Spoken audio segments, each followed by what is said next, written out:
এরপরে প্রশ্ন হলো মাজারে যাওয়াও কিছু দান করা জায়েজ আছে কিনা। ভাই, কবরে, যে কোনো কবরে যাবেন জিয়ারত করার জন্য। কবরে যাবেন কিসের জন্য? জিয়ারত করার জন্য। কিন্তু কোন কবরে গিয়ে যদি টাকা দেন, তো সে টাকা কে পাবে? কবরে যিনি শায়িত আছেন, কি বলেন, তার অ্যাকাউন্টে যাবে?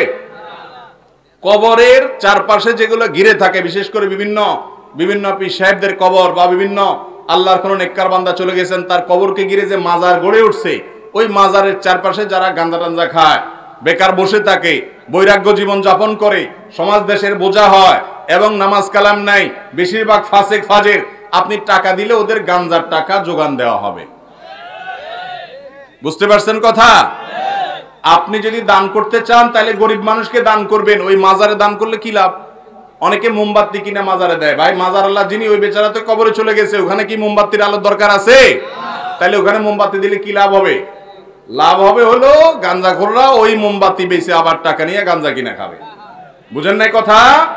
মাজারে টাকা দেওয়া জায়েজ নাই, গুনাহের কথা। আল্লাহ তাআলা আপনাকে টাকা দিয়েছেন, যেখানে সুযোগ সেখানে খরচ করতে পারবেন না। আল্লাহ আমাদেরকে বুঝার তৌফিক দান করুন।